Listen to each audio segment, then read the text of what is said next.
मधुमेह, diabetes, sugar के हो? मधुमेह भनेको रगतमा चिनी, ग्लुकोजको मात्रा लामो समयसम्म बढिरहने अवस्था हो। शरीरले इन्सुलिन नामको हर्मोन राम्रोसँग बनाउन नसकेर वा यसको सही प्रयोग गर्न नसक्दा सुगर बढ्छ।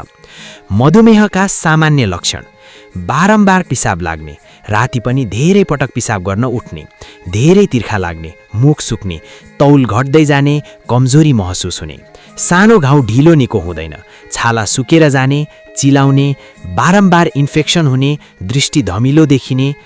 मधुमेह हुने प्रमुख कारण: अत्याधिक चिनी, मिठाई, सफ्ट ड्रिङ्क, धेरै मात्रामा भात वा रोटी खानु, फिजिकल एक्टिभिटी कम हुनु, मोटोपना, पेट अगाडि निस्किएको हुनु, परिवारमा सुगरको इतिहास भएको हुनाले, उमेर बढ्दै जाँदा, स्ट्रेस, थाइरोइड वा हर्मोन समस्या। कोलेस्ट्रोल के हो? कोलेस्ट्रोल शरीरका लागि आवश्यक बोझ हो, तर खराब कोलेस्ट्रोल एलडिएल धेरै बढ्दा रगतका नसा साँगुरा हुन्छन् र मुटु रोग, स्ट्रोक जसको जोखिम बढ्छ। एचडिएल भनेको राम्रो कोलेस्ट्रोल, शरीर सफा गर्न मद्दत। एलडिएल भनेको खराब कोलेस्ट्रोल, नसामा थप्रिने।